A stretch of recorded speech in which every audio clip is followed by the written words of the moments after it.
Video में आपको chapter 14 से कुछ जरूरी क्वेश्चन आंसर आपको कराने वाला हूँ जो आपके एग्जाम के लिए बहुत ज़रूरी है। और आज इस वीडियो में सबसे पहले मैं बताऊँगा कविता का मतलब क्या बनता है, कविता में आपको किस तरह से आपको पर्सन व्याख्या करनी है। इसके बाद आपको कविता को लेके कुछ जरूरी सवाल जो आपके एग्ज़ाम के लिए बहुत जरूरी बनते हैं। तो सबसे पहले मैं आपको बताना चाहूँगा कि यहाँ पर जो है हमारा बनता है, कविता बनती है। और कविता में हमारा देखा पूरी पूरी कविता नहीं आती, बल्कि क्या आता है, कवितांश आता है। कविता का कुछ हिस्सा आता है जिसके ऊपर आपको लिखना होता है प्रसंग और व्याख्या। तो प्रसंग में आपको लिखना क्या है, यहाँ पर प्रस्तुत कविता हमारे पाठ्य पुस्तक हिंदी से ली गई है। इसके रचयिता निर्मल पुतुल है और कविता का नाम जो यहाँ पर क्या है, बूढ़ी पृथ्वी का दुख है, जिसमें निर्मल पुतुल ने जो है पृथ्वी के दुख के बारे में, प्रदूषण के बारे में बताया है। तो ये आपको लिखना है, प्रसंग में लिखना है। जितनी भी आपको प्रसंग बनते हैं आपको सब में ये लिखना है, लेकिन इस कविता को लेकर। और लेकिन व्याख्या क्या होती है, व्याख्या क्या होती है सबों में थोड़ी थोड़ी बदल जाती है। फिलहाल देखा जाए यहाँ पर जो है मैंने थोड़ा सा कवितांश लिखा हुआ है, इसको मैं थोड़ा सा पढ़ता हूँ और पढ़ कर इसको अपना जो आप कैसे व्याख्या कर सकते हो थोड़ा उसके बारे में आपको समझाता हूँ। देखा जाए यहाँ पर, क्या तुमने कभी सुनी है सपनों में चमकती कुल्हाड़ियों के भेद से पेड़ों की चित्कार। कुल्हाड़ियों के वार सहते किसी पेड़ की हिलती टहनियों में दिखाई पड़े तुम्हें बचाव के लिए पुकारते हजारों हजारों हाथ। क्या होती है तुम्हारे भीतर धमस, कट कर गिरता है जब कोई पेड़ धरती पर। तो बहुत आसान है यहाँ पर। देखा जाए जैसे आपको मैं पर्सन के बारे में बता चुका हूँ, पर्सन में आपको जो है दो बातें मेन लिखनी होती है, एक कवि और कविता का नाम। तो जो कि मैं आपको बता चुका हूँ कि आपको पर्सन में क्या लिखना है। प्रस्तुत काव्यांश हमारे पाठ्य पुस्तक हिंदी से लिया गया है।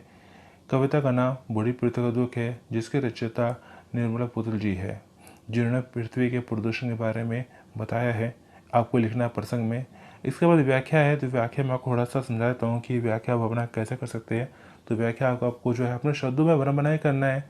कैसे कर सकते हैं, जैसे यहाँ पर जिस तरह आज व्यक्ति डरा हुआ है उसी तरह पेड़ भी डरे हुए हैं। वे डर के मारे चिल्ला रहे हैं और मानव से प्रार्थना कर रहे हैं कि उन्हें कष्ट होने से बचाए। पेड़ों को सपने में दिखाई देते हैं कि लोग कुल्हाड़ी लेकर उन्हें काटने में जुटे हैं। वे इन कुल्हाड़ियों से डर चीख करते हैं। कवियत्री पेड़ों की ओर से मानव की सवाल पूछ रही है कि वह पेड़ों के साथ क्यों नहीं जीना चाहता। अपने उपयोग के लिए वह उन्हें क्यों खत्म करने पर तुला हुआ है। हमें पेड़ों के भय से चीखने की कोई मतलब नहीं, बस स्वार्थ में अंधे होकर उन्हें नष्ट करने पर तुले है। कवित्री से प्रश्न पूछती है, कवित्री हमसे प्रश्न पूछती है कि क्या तुमने कभी सपनों में चमकती कुल्हाड़ियों के भय से पेड़ों की चीख चिल्लाहट सुनी है। इस प्रश्न से कवित्री का अभिप्राय यह है कि हमें भयभीत पेड़ों की चित्कार पर गौर करना चाहिए। जब पेड़ अपना कोई व्यक्ति उसको काटने के लिए जाता है, तो जब उसके तने पर जब बार बार प्रहार किया जाता है कुल्हाड़ी से, तो पेड़ क्या होता है, हिलता है। लगता है जैसे उसकी जो टहनियाँ हैं, उसके पत्ते हैं वो हिल रहे हैं, लेकिन वो क्या कर रहे हैं, अपनी रक्षा के लिए गुहार लगा रहे हैं कि कोई जो है उन्हें जो कटने से बचा ले। लेकिन जैसे अपना पेड़ कट के ज़मीन पे गिरता है तो एक आवाज़ आती है, धमास की आवाज़ आती है, लेकिन क्या हमारे दिल पर उसका कुछ असर पड़ता है। तो ये हमें बताया गया है इस काव्यांश में। तो चलिए आगे बढ़ते हैं। एक और हमें यहाँ पे काव्यांश दे रखा है, सुना है कभी रात के सन्नाटे में अंधेरे में मुंह ढाप किस कदर होती है नदियाँ। इस घाट अपने कपड़े और मनुष्य धोते, सोचा है कभी उस घाट पी रहा होगा प्यासा पानी, या कोई स्त्री चढ़ा रही होगी किसी देवता को अर्ध। तो यहाँ पे आपको भी क्या करना है, अपना व्याख्या करनी है। मतलब यहाँ पे हमारा देखा जाए क्या बनता है। कवित्री सवाल करती है कि हे मनुष्य, तुमने कभी सुना है कि कभी रात के सन्नाटे में अंधेरे में मुंह ढाँप कर नदियाँ किस तरह रोती है। जिनका जीवन नदियों, पेड़ों और वनस्पतियों पर सीधे सीधे निर्भर है, वे अपनी इन दुर्दशा पर दुखी होते हैं। इसी दुख का वह शहरी लोगों से रूबरू करा रही है। नदी के दो किनारों पर इस अंश में वर्णन कर रही है। एक किनारा वह है जहाँ स्वार्थी लोग अपने पशुओं को नहलाते हैं, कोई वहाँ साबुन से कपड़े धोता है, दूसरे किनारे पर कोई प्यासा पानी पी रहा है। इसी किनारे पर कोई स्त्री अपने देवता को अर्घ्य दे रही है। वे मनुष्य को बताना चाहती है कि क्या दूषित पानी पीना ठीक है, क्या इससे व्यक्ति बीमार नहीं हो जाएगा। इसी तरह क्या देवता को नदी का दूषित जल चढ़ाना उचित है। तो चलिए आगे बढ़ते हैं। इस काव्यांश में देखा जाए, कभी महसूस किया है कि किस कदर दहलता है मोर समाधि लिवे बैठे पहाड़ का सीना, विस्फोट से टूटकर जब छटक कर दूर कोई पत्थर, सुनाई पड़ी है कभी भी दोपहरिया में हथौड़ों की चोट से टूटकर बिखरते पत्थरों की चीख। कवित्री मानव से कहती है कि क्या तुमने कभी यह महसूस किया है कि पहाड़ का दिल दहलता है जब वह चुपचाप स्थिर है, तब ऐसा प्रतीत होता है कि वह किसी ध्यान में मगन है, पर तुमने उसके साथ इतना निर्दय व्यवहार किया है कि उसका वह स्वार्थ के कारण उसे भेदने के लिए छोड़े जा रहे डायनामाइट से दुखी होकर उठता है। उसका दिल दहल उठता है। वह जब मनुष्य को अपने साथ ऐसा व्यवहार करने देखता है तो उसे बहुत कष्ट होता है। भरी दोपहरिया में उस पर हथौड़ों से प्रहार किया जाता है। मानव का उसके साथ ऐसा किया गया व्यवहार निश्चित रूप से निर्दयता का है। उसके साथ इस व्यवहार को देखकर उसका हृदय का हाहाकार उठता है। पहाड़, जो कि लगता है जैसे कोई हमारा पे साधु सन्यासी व्यक्ति होता है, जब ध्यान में अपना बैठता है तो एक जगह बना के बैठ जाता है, ध्यान लगा बैठ जाता है, बाहर कहाँ क्या हो रहा है से कुछ होश आवास नहीं होता। ऐसे यहाँ पे हमारा देखा जाए पहाड़ है, पहाड़ भी हमें ऐसे लगता है जैसे कहते कोई साधु सन्यासी बैठा है। लेकिन देखा जाए पहाड़ों पे हमने जो देखा जाए कई सारे जो हमने सुरंगें बना दी है, कई सारे हमने देखा पहाड़ों को तोड़ तोड़ के रास्ते बना दी है। तो ये सब देखा जाए पहाड़ पर हम क्या कर रहे हैं, अत्याचार कर रहे हैं, पहाड़ों को भी मैंने क्या कर दिया है, दूषित कर दिया है। तो चलिए आगे बढ़ते हैं। इस काव्य से कहा जाता है, खून के उल्टे करते देखा है कभी हवा को अपने घर के पिछवाड़े। तो बहुत सारे यहाँ पर, तो यहाँ आपको बताया जाता है कि यहाँ पर क्या तुमने कभी हवा को घर के पिछवाड़े खून के उल्टे करते देखा है? अगर देखा है तो सच मानिए कि वे बीमार हो गई है। तुमने बड़े बड़े कारखानों, उनमें बड़ी बड़ी मशीनों और धुआं निकलती चिमनियों और वाहनों की लंबी लंबी कतारों को देखा होगा। उनसे वायु दूषित हो गई है, वे स्वयं रोगी हो गई है। इसी कारण वे खून की उल्टियाँ कर रही है जैसे टीबी हो गई है। कि जब किसी व्यक्ति को टीबी होती है तो अक्सर क्या होता है, उनको खून की उल्टी होती है। तो ऐसे ही लगता है कि हवा है, हवा में जो धुआं नजर आ रहा है वो हवा का क्या है, खून की उल्टियाँ। तो चलिए आगे बढ़ते हैं। अब बात करते हैं अगले काव्याश की ओर। थोड़ा सा वक्त चुरा कर बतिया है कभी कभी शिकायत न करने वाली गुमसुम बूढ़ी पृथ्वी का दुख। अगर नहीं तो क्षमा करना, मुझे तुम्हारे आदमी होने पर संदेह है। तो इस कविताश में आपको बताना है, तुमने क्या कभी कभी समय निकाल कर पृथ्वी से उसके दुख के बारे में बातचीत की है? उसने कभी तुमसे कोई शिकायत नहीं की। वह तो ना जाने कब से अपने ऊपर तुम्हारी निर्दयता का कारणों का सहन कर रही है। अगर तुमने कभी ऐसा नहीं किया तो मुझे माफ़ करना, तुम आदमी ही नहीं हो। मुझे इसका पूरा शक है, क्योंकि आदमी होते तो पृथ्वी से उसके दुख के बारे में जरूर बातचीत करते। तो ये हमारा बताया जाता है जो है इस कविताश के कुछ व्याख्या। तो आपको करना है कि अपने शब्दों में करना है, जरूरी नहीं कि जैसे मैंने आपको समझाया है आप वैसे ही करिए, आप अपने शब्दों में भी आप व्याख्या बना बना के कर सकते हैं। तो इसीलिए आगे बढ़ते हैं। अब बात करते हैं प्रश्नोत्तर की, कि यहाँ देखा जाए हमने कविता पढ़ ली, कविता प्रसंग व्याख्या समझ लिया, लेकिन अब यहाँ पे देखा जाए इससे जुड़े हमारे कुछ जरूरी सवाल बनते हैं जो आपको एग्जाम के लिए जरूरी बनते हैं। तो यहाँ देखा जाए अब हम सवाल को समझते हैं कि ऐसे कौन कौन से जरूरी सवाल है। कि सवाल तो देखा जाए बहुत सारे हैं, लेकिन मैं देखा जाए बहुत सारे सवाल नहीं लेकर आया हूँ, मैं कुछ गिने चुने सवाल लेकर आया हूँ जो एग्जाम के लिए बहुत ज़रूरी है। आपको करना है क्या, आपको इनकी तैयारी पहले करनी है, जो मैं आपको बता रहा हूँ समझा रहा हूँ। उसके बाद आपको जो है अगर टाइम मिलता है तो आप एडिशनल सवाल है, एडिशनल जो क्वेश्चन बनते हैं और भी बहुत से क्वेश्चन बनते हैं जो आपके गाइड कुंजी बुक में बहुत से बनते हैं, आप उनकी तैयारी करें। लेकिन पहले जो है आप उनकी तैयारी करिए जो मैं आपको समझा रहा हूँ, क्योंकि मैंने यहाँ देखा जाए काफ़ी सालों के क्वेश्चन पर लेकर काफ़ी सारे स्टडी करके मैंने इन क्वेश्चन को बनाया है जो कम से कम है और ज़्यादा अच्छी क्वालिटी में है। आपको उनकी तैयारी अच्छे से करनी है, क्योंकि यहाँ देखा जाए नंबर ऑफ क्वेश्चन मैंने कम रखा है, लेकिन जो क्वालिटी है मैंने काफ़ी अच्छी बना कर रखी है। तो आपको ज़रूरत है पहले उन सवालों को करने की जो जो मैंने आपको बता रखे हैं, समझा रखे हैं। उसके बाद अपनी तरफ से आप एडिशनल सवाल कर सकते हैं। अब बात करते हैं प्रश्नोत्तर की, और पहला सवाल इसमें हमारा बनता है, मानवीकरण का क्या अर्थ होता है? कि हाँ देखा जाए आपको बताना है मानवीकरण क्या होता है। मानवीकरण हमारा एक अलंकार भी होता है, कि हमारा एक अलंकार होता है जिसे कहते हैं मानवीकरण अलंकार, जिसका मतलब क्या बनता है, जो मानव नहीं है उसे मानव के रूप में कल्पित करना। मतलब इसमें देखा जाए नदियाँ रोती है, हवा उल्टी करती है और पहाड़ का सीना दहलता है, या देखा जाए और भी हमें इसमें देखा है कई चीज़ें बताई है। लेकिन क्या वो वास्तव में ऐसा है? नहीं है, क्योंकि लेकिन इनको जो है मानव के रूप में कल्पित किया है कि जैसे मानव होता है, तो मानव के अंदर क्या होती है, कोई सारी चीज़ें होती है, फीलिंग होती है, कई सारी चीज़ें होती है। लेकिन यहाँ देखा जाए, यहाँ पर हवा है, हवा खून की उल्टियाँ नहीं है, नदी है, नदी रात को रोना नहीं है, और अपना देखा जाए पहाड़ है, पहाड़ का जो सीना दहलता है, ऐसा नहीं है। लेकिन फिर भी इनको जो है मानव के रूप में एक कल्पित किया है, जो हमारा कहलाता है मानवीकरण अलंकार। तो इसीलिए आगे बढ़ते हैं। अब बात करते हैं प्रश्न दो की। प्रश्न दो में कहा जाता है, कविता में पेड़ों के हजारों हजारों हाथ हिलने से क्या अभिप्राय है?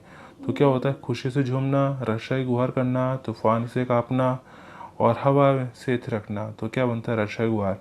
मतलब यहाँ पे देखा है, जब कोई व्यक्ति जब यहाँ पर लकड़हारा कुल्हाड़ी लेकर अपना जो पेड़ को काटने जाता है, तो उसके वार से जो पेड़ क्या होता है, हिलना शुरू हो जाता है, और उसकी टहनियाँ हिलती है, डालियाँ हिलती है, पत्ते हिलते हैं। लगता है जैसे वो पेड़, उसका जो अपने ये सब उसके क्या है, हजारों हाथ है जो उसे अपना गुहार लगा रहे कि कोई उसे कटने से बचा लो। तो ये बनता है रक्षा की गुहार करना। तो चलिए आगे बढ़ते हैं। अब बात करते हैं पश्चिमी तीन की। पश्चिमी तीन में से कहा जाता है, प्राकृतिक संसाधनों के अत्यधिक उपयोग से होने वाली हानियों का उल्लेख करें। कि यहाँ देखा जाए हमारे संसाधन संसाधन हमारे क्या होते हैं, जो हमारी आवश्यकताओं को पूरा करते हैं, हमसे जुड़े होते हैं वो संसाधन। और संसाधन हमारे पे दो तरह के होते हैं, एक मानवीय, एक होता है प्राकृतिक। तो यहाँ देखा जाए, फिलहाल आपको बताना है कि प्राकृतिक प्राकृतिक साधनों के अत्यधिक ज़्यादा इस्तेमाल होने से क्या नुकसान होते हैं। अगर हम प्राकृतिक संसाधनों का उपयोग अधिक मात्रा में करेंगे, तो धीरे धीरे पृथ्वी से लुप्त हो जाएंगे, ख़त्म हो जाएंगे। हम पेड़ काट काट कर उसकी लकड़ियों का दुरुपयोग कर रहे हैं। वर्षा न होने का नुकसान यह है कि हो रहा है, और यह कि हमारा अन्न का स्रोत सूख रहा है। इसी तरह भवनों के निर्माण के लिए पहाड़ों को नष्ट करते जा रहे हैं, पहाड़ काट कर अलग कर रहे हैं, नगर बना रहे हैं, नदियाँ दूषित कर रहे हैं, प्रदूषित कर रहे हैं, उन्हें बचाने के उपाय नहीं किए जा रहे हैं। इससे व्यक्ति का स्वास्थ्य नष्ट हो रहा है। वसुतः जल, वायु, पेड़, पहाड़ व्यक्ति के मित्र है, इनके साथ मित्रतापूर्वक व्यवहार करना चाहिए। तो चलिए आगे बढ़ते हैं। अब बात करते हैं प्रश्न चार की। प्रश्न चार में से कहा जाता है, पानी के प्रदूषण के प्रमुख कारणों का उल्लेख कीजिए। कि यहाँ देखा जाए, पानी प्रदूषित होता है, दूषित होता है, पानी हमारा देखा खराब गंदा हो जाता है। किन कारणों से पानी हमारा जो है उपयोग में नहीं रह पाता, यानी कि जिस वजह से आप पानी हमारा क्या होता है, दूषित हो जाता है। ऐसे कौन कौन सी वजह है? तो देखा जाए बहुत सारी वजह है जिस वजह से हमारा देखा जाए पानी हमारा दूषित होता है।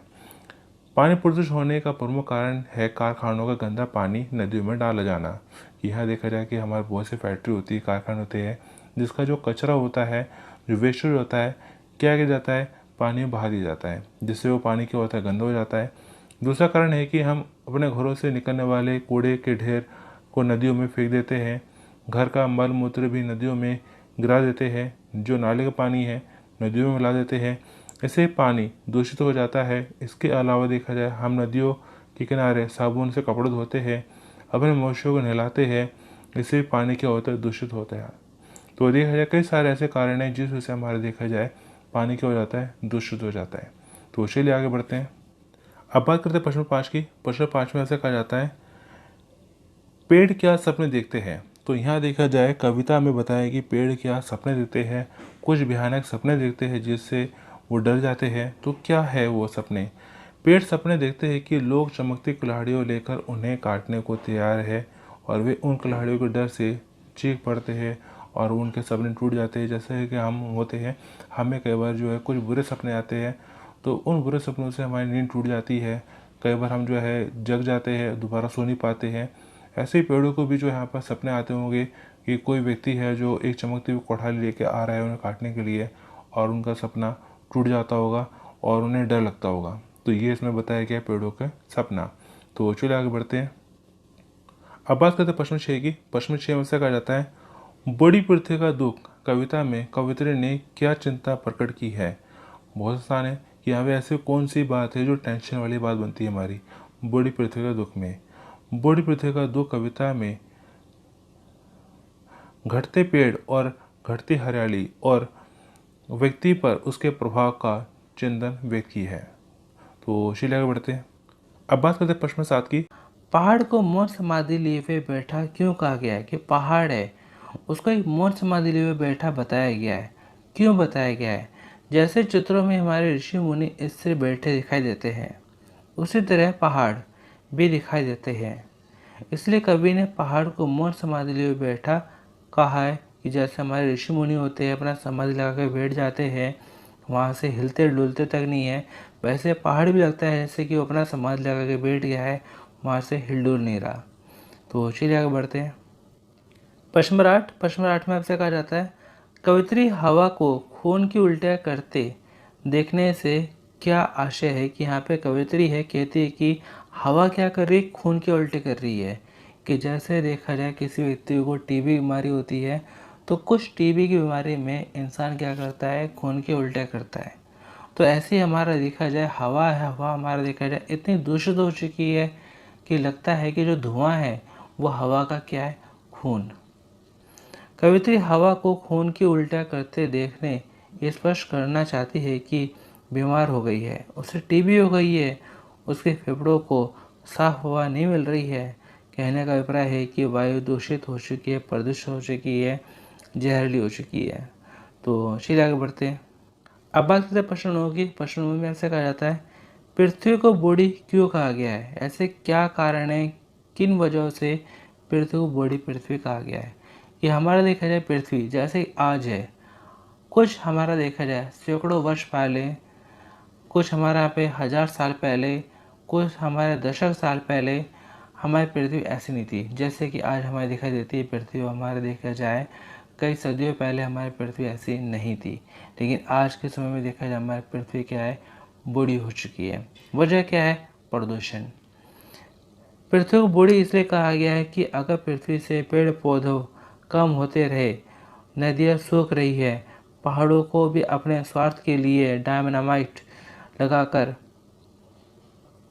नष्ट किया जा रहा है, तो वह बूढ़ी पृथ्वी हो रही है। क्योंकि देखा जाए पृथ्वी हमारा देखा जाए हर तरह से क्या हो चुकी है? दूषित हो चुकी है। नदियाँ साफ नहीं है, हवा साफ नहीं है, मिट्टी साफ नहीं है, जंगलों काटा जा रहा है, पहाड़ों को भी जो है तोड़ा मरोड़ा जा रहा है। ये अपना देखा जाए कई तरह से जो देखा जाए प्रकृति नुकसान पहुँचा जा रहा है। और हम क्या कर दिया, हमने क्या कर दिया है? ये सब पृथ्वी को एक तरह से बूढ़ी पृथ्वी बना दिया है। क्योंकि देखा जाए आज से हमारा देखा जाए कुछ 100 सालों पहले, कुछ हमारा देखा जाए सदियों साल पहले हमारी पृथ्वी ऐसी नहीं थी जैसे कि आज है। हरियाली थी हमारी पृथ्वी पे, प्रदूषण वगैरह नहीं था। लेकिन आज हमारा देखा जाए पृथ्वी पे क्या है? प्रदूषण, हर जगह प्रदूषण है पृथ्वी पर। तो जो कि हमारा क्या है? बूढ़ी पृथ्वी। तो चलिए आगे बढ़ते हैं। प्रश्न 10 में आपसे कहा जाता है, मनुष्य को पृथ्वी का ध्यान क्यों रखना चाहिए? कि मनुष्य पृथ्वी का ध्यान क्यों रखना चाहिए? ऐसे क्या वजह है कि पृथ्वी जो मनुष्य है पृथ्वी के बारे में सोचे समझे, उसका ध्यान रखे। जिस तरह व्यक्ति अपना ध्यान ना रखे तो उसे दांत गिरने लग जाते हैं, शरीर पे झुर्रियाँ पड़ जाती है, केश उसके बाल सफ़ेद हो जाते हैं, शरीर रोगी हो जाता है। उसी प्रकार बिना हरियाली, शुद्ध पानी, स्वच्छ हवा और विशाल पर्वत के पृथ्वी बूढ़ी हो जाती है। अतः व्यक्ति को पृथ्वी का उसी प्रकार ध्यान रखना चाहिए जिस प्रकार वह अपना खुद का रखता है। तो चलिए आगे बढ़ते हैं।